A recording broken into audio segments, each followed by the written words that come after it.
Breaking news में बड़ी खबर आपको बता दें, मशहूर कथावाचक देवकीनंदन ठाकुर को जान से मारने की धमकी दी गई है। बता दें कि ये धमकी एक ऑडियो मैसेज के साथ दी गई है। तो क्या है ये पूरा मामला, बताएंगे आपको। मेरे साथ मौजूद है मेरे सहयोगी नवेंदु सर, क्या है ये पूरा मामला? देखिए, एक ऑडियो मैसेज के जरिए कथावाचक देवकीनंदन ठाकुर जी को धमकी दी गई है और उसमें साफ साफ कहा गया है कि हम उनको 1 महीने के अंदर उड़ा देंगे, वो अपनी हरकतों से बाज आ जाएं, नहीं तो उन पर बहुत बड़ा एक्शन होगा, ऐसा धमकी में कहा गया है। और किसने ये धमकी दी है, इस पर पुलिस की जांच अभी चल रही है और बहुत जल्दी ये मामला स्पष्ट हो जाएगा कि आखिरकार धमकी देने वाला वो जिहादी कट्टरपंथी है कौन। लेकिन सवाल यहाँ दूसरा है कि देवकीनंदन ठाकुर को धमकी क्यों मिली है। तो आपको बता दें कि वो जिस तरह से सनातन की बात करते हैं, हिंदुत्व को लेकर हुंकार भरते हैं, अपनी कथा में हमेशा सनातन और हिंदुत्व की बातें करते हैं, इसे लेकर कट्टरपंथी और जिहादी बहुत परेशान होते हैं। उनको लगता है कि हिंदू समाज में बहुत सारे ऐसे साधु संत हो गए हैं जो ऐसे कट्टरपंथियों और जिहादियों के लिए काल बन चुके हैं, क्योंकि वो खुलकर हिंदुत्व की बात करते हैं, वो खुलकर सनातन को आगे बढ़ाने की बात करते हैं, सनातन संस्कृति को बचाने की बात करते हैं। वो लगातार ये कहते हुए नजर आते हैं कि आने वाला जो समय है वो सनातन का है। ये बार बार हुंकार भरते हैं कि हम हिंदू राष्ट्र की ओर आगे बढ़ रहे हैं। तो ये सारी बातें इन लोगों को पसंद नहीं आती है। इनको क्या पसंद आती है? इनको तुष्टीकरण की सियासत पसंद आती है। मौलवी मौलाना जो कट्टरपंथी विचारधारा से ग्रसित बातें करते हैं वो इन लोगों को ज्यादा पसंद आती है, क्योंकि इन्हें लगता है कि ये अब जो है अखिलेश यादव से योगी आदित्यनाथ का समय आ गया है। कुछ लोग इसमें भले ही हिंदुत्व को लेकर बातें कर ले, लेकिन हम ऐसे लोगों को दबाते रहेंगे। लेकिन इनको कान खोलकर सुन लेना चाहिए कि अब वो समय चला गया है। ये 2017 के बाद का उत्तर प्रदेश है। यहाँ कट्टरपंथियों और जिहादियों के लिए कुछ नहीं बचा है। अगर वो इस तरह से किसी संत को धमकी देंगे, वो भी उस संत को जो हिंदुत्व का प्रचार प्रसार जोर शोर से कर रहे हैं, तो मुश्किल उनके खिलाफ ही आने वाली है।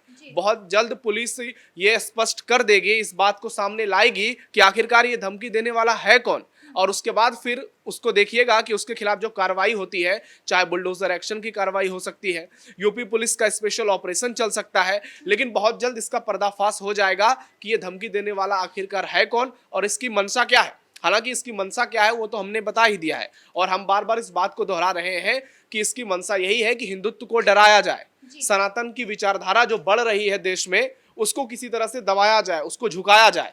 लेकिन ये बार बार इसी गलती को दोहरा रहे हैं, ये गलत फहमी में जी रहे हैं। डराने का काम तो इससे पहले भी किया है। हमने देखा है कि धीरेन्द्र कृष्ण शास्त्री, उनको भी इस तरीके की धमकी मिल चुकी है, खुद सीएम योगी को भी इस पर धमकी मिल चुकी है। तो ये सब कुछ जो है सनातन से ही जुड़ा हुआ है। देखिए, इनका काम है धमकी देना। ये सामने आकर कुछ बोल नहीं सकते हैं, तो ये केवल धमकी दे सकते हैं। लेकिन मैं बार बार वही बात कह रहा हूं कि ये धमकी आप दे देंगे और कुछ कर देंगे, वो बहुत बड़ा इसमें अंतर है। क्योंकि ये अखिलेश यादव की सरकार नहीं है, ये योगी आदित्यनाथ की सरकार है। यहाँ आप सिर्फ धमकी दे सकते हो दूर से बैठकर। कुछ दिनों पहले केरल में कुछ लोगों ने वहां से फोन किया था कि हम ताजमहल को उड़ा देंगे। तो धमकी देने से कुछ होने जाने वाला है नहीं, क्योंकि योगी पुलिस जो है वो अपने स्पेशल ऑपरेशन के लिए जानी जाती है, वो बुलडोजर एक्शन के लिए जानी जाती है। अगर कोई कट्टरपंथी या जिहादी प्रदेश में अशांति फैलाने की कोशिश करेगा, प्रदेश में अराजकता फैलाने की कोशिश करेगा, तो उसको उसी के अंदाज में जवाब दिया जाएगा। और देवकीनंदन ठाकुर इसलिए इन लोगों के निशाने पर हैं क्योंकि वो कई ऐसे मामले उठा चुके हैं जिसे लेकर कई बड़े बड़े नेता भी बातचीत नहीं करते हैं। उन्होंने कुछ दिनों पहले क्या, बहुत समय हो गया, वो लगातार इस बात को लेकर अपनी बात दोहराते रहते हैं कि आगरा की जामा मस्जिद में औरंगजेब ने भगवान श्री कृष्ण की मूर्ति को छुपा कर रखा है, जिसे लेकर मामला कोर्ट में भी गया, उसे लेकर सर्वे की बातें भी सामने आई, लेकिन फिलहाल वो मामला दब गया है। लेकिन अपनी हर कथा से वो बार बार इसी बात को दोहराते हैं कि आगरा की जामा मस्जिद की सीढ़ियों में औरंगजेब ने भगवान श्री कृष्ण को कैद कर रखा है और इसे लेकर इनका एक खास अभियान भी ये चला रहे हैं। चाहे सनातन संसद की बात करें या फिर दूसरे कार्यक्रम की बात करें, तो देवकीनंदन ठाकुर पुरजोर तरीके से अपनी मांग को दोहराते हैं और कहते हैं कि इस पर जो है कोर्ट को अपने से खुद से ही एक ऐसा एक्शन लेना चाहिए ताकि लोगों को यह पता चल सके कि उनकी आस्था के साथ अभी तक जो खिलवाड़ हुए हैं, जो आरोप लगाए जा रहे हैं, वो आरोप सही साबित होंगे। सनातन बोर्ड को लेकर भी इन्होंने मांग करी थी अभी हाल ही में।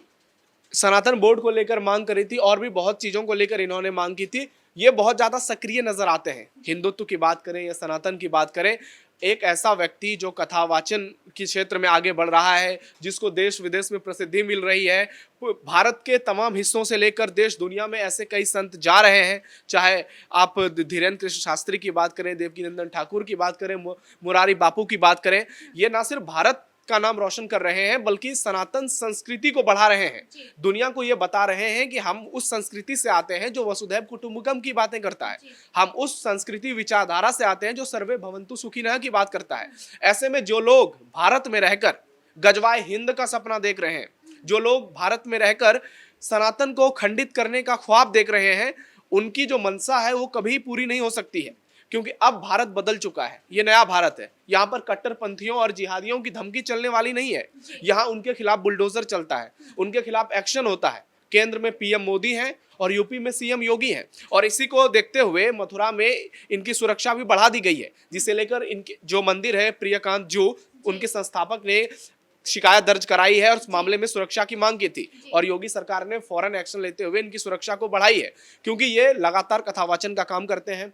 कहीं ना कहीं इनका दौरा लगा हो रहता है, भारत से लेकर दुनिया भर में ये जाते हैं और सनातन का प्रचार प्रसार करते हैं। तो ऐसे में कट्टरपंथियों के निशाने पर होंगे, लेकिन कट्टरपंथी अपने नापाक मंसूबे में कामयाब हो पाएंगे, इस बात की संभावना बहुत कम है। अच्छा, कथावाचक देवकीनंदन का जो ये पूरा मामला है, इसको चुनावी एंगल से भी देखा जा रहा है, क्योंकि हमने अभी देख रहे हैं कि इटावा कथावाचक का एक मामला चल रहा है जिसमें ब्राह्मण वर्सेस यादव हो चुका है। अखिलेश यादव की देन है ये भी। तो अभी जो ये पूरा मामला है, क्या इसमें भी क्योंकि ये ब्राह्मण नेता, क्योंकि ये ब्राह्मण कथावाचक है, इसीलिए इस तरीके का मामला सामने आया है, इसीलिए इनको एक धमकी मिली है? देखिए, ये भी एक बहुत बड़ा कारण है और बहुत सारे सियासी दिग्गज भी इस बात की तस्दीक कर रहे हैं। उनका भी यही मानना है कि देवकीनंदन ठाकुर को धमकी देना, कथावाचक के साथ जाति करना, और ये ब्राह्मण वर्सेस यादव की पॉलिटिक्स तो आगे बढ़ा रहा है। 2027 चुनाव नजदीक है, अब वक्त जो है कम बचे हुए हैं, 1 से 1.5 साल मुश्किल से समय बचा हुआ है। तो ऐसे में जो पॉलिटिक्स यूपी की नजर आ रही है, जिस तरह से अखिलेश यादव ने इटावा में सीधे तौर पर ब्राह्मण वर्सेस यादव इस एंगल को देकर लोगों को तोड़ने की कोशिश की, इससे तो साफ यही पता चलता है कि ये लोग जो हैं ये शांति नहीं चाहते हैं। यूपी में ब्राह्मण समाज बहुत निर्णायक है, क्योंकि देश का सबसे बड़ा सूबा है यूपी और सबसे बड़ी आबादी ब्राह्मणों की है। 10 से 12% ब्राह्मण आते हैं, और अब देखिए कि अखिलेश यादव को भी इसका खामियाजा भुगतना पड़ रहा है। उनका जो घर इटावा में नया बना है, वहां पर उनके खिलाफ किस तरह से लोगों ने काले झंडे दिखाए, उनका विरोध किया। हालांकि अखिलेश यादव एक कहें तो वो मेंटेन करने की कोशिश कर रहे हैं, वो ब्राह्मणों को बुला रहे हैं, उनके साथ लगातार बातचीत कर रहे हैं, समझौता कर रहे हैं। यहाँ तक खबरें आ रही है कि जिस तरह से मायावती ने 2007 में ब्राह्मणों को अपने साथ जोड़ा था, उसी तरह से अखिलेश यादव आगामी चुनाव में ऐसा कर सकते हैं। लेकिन सवाल यही है, क्या ब्राह्मण समाज अखिलेश यादव के साथ जाएगा? सिर्फ ब्राह्मणों की बात नहीं है, हिंदुत्व की बात है, क्योंकि अगर किसी कथावाचक को जान से मारने की धमकी मिलती है तो उसे आप सिर्फ एक जाति से या कथावाचन से जोड़कर नहीं देख सकते। इसे आपको जो है ब्राह्मणों से हटकर हिंदुत्व के एंगल पर सोचना होगा, क्योंकि यह धमकी सनातन को है, यह धमकी हिंदुत्व को है। और जैसे ही चुनाव नजदीक आएंगे ये मामला और जोर पकड़ेगा, और फिर आप देखिएगा कि तुष्टीकरण की सियासत करने वाले लोग कैसे खुलकर इनके खिलाफ बयानबाजी करते हैं, जो उनको ही भारी पड़ने वाला है। क्योंकि पिछले समय में जिस तरह से ब्रजेश पाठक को लेकर सपा की ओर से पोस्ट किए गए थे, उसके बाद शंकराचार्य अभिमुक्तेश्वरानंद के कई बयान सामने आए, तो ये जो पूरा माहौल है, सियासी माहौल, वो अखिलेश यादव के खिलाफ जाता हुआ नजर आ रहा है। अखिलेश यादव जरूर बैलेंस करने की कोशिश करेंगे, लेकिन उनको बड़ा झटका लग चुका है। हालांकि उन्होंने कुछ समय पहले माता प्रसाद पांडे को विधानसभा का स्पीकर बनाकर ब्राह्मणों में ये मैसेज देने की कोशिश की कि वो ब्राह्मणों के हितैषी हैं। लेकिन दूसरी ओर सीएम योगी भी है, वो भी कह रहे हैं कि ब्राह्मण समाज जो है वो प्रबुद्ध समाज है। उसने पहले का शासन भी देखा है, वो अब भी शासन देख रही है, और सीएम योगी किस तरह से कायाकल्प में जुटे हुए हैं। वो सबका साथ सबका विकास की बात करते हैं, वो ब्राह्मणों की भी बात करते हैं, वो दलितों की भी बात करते हैं, वो ओबीसी की भी बात करते हैं, सबका साथ सबका विकास की बात करते हैं। तो ऐसे में अखिलेश यादव और विपक्षी खेमे में निश्चित तौर पर इस मामले ने खलबली मचा दी है, और ये मामला जितना तूल पकड़ेगा उसका नेगेटिव असर जो है वो इंडी गठबंधन के खेमे में ही होगा। तूल तो पकड़ ही चुका है ये मामला, क्योंकि हम आजमगढ़ में देख रहे हैं कि जो आवास निर्माण हुआ है अखिलेश यादव का, उसके बाहर भी ब्राह्मण समाज जो है वो विरोध प्रदर्शन कर रहा है, काला झंडा लगाया जा रहा है, पूरा ब्राह्मण समाज जो है वो अखिलेश यादव के खिलाफ खड़ा हो गया है। अब इसका कितना नुकसान आगे भी उनको हो सकता है? जी वही मैंने आपको बताया, माफ कीजिएगा मैंने इटावा का नाम ले लिया था। ये आजमगढ़ में अखिलेश यादव के खिलाफ ब्राह्मणों ने प्रदर्शन शुरू कर दिया है। और खबर ये भी आ रही है कि जिन लोगों को जेल हुई थी, कथावाचक जो वहां पर थे उनके खिलाफ मारपीट को लेकर, वो जैसे ही जेल से बाहर आएंगे तो उनका सम्मान किया जाएगा। हालांकि हम इस बात का समर्थन नहीं करते हैं। अगर पुलिस प्रशासन अपने हिसाब से कोई कार्रवाई करती है तो वो सबूत के आधार पर करती है, लेकिन एक मैसेज लोगों के बीच यही जा रहा है कि अखिलेश यादव जो है वो ब्राह्मण विरोधी हैं, वो हिंदू विरोधी हैं। और इसका असर तो देखने को मिलेगा। 2017 से ही आप देख लीजिए, 17 का चुनाव हो, 22 का चुनाव हो, 2019 का लोकसभा चुनाव हो। हालांकि 2024 में अखिलेश यादव 37 सीटें जीत गए, लेकिन उपचुनाव में वो भी दांव उनका उल्टा पड़ गया और उपचुनाव में अखिलेश यादव को बड़ा झटका लगा।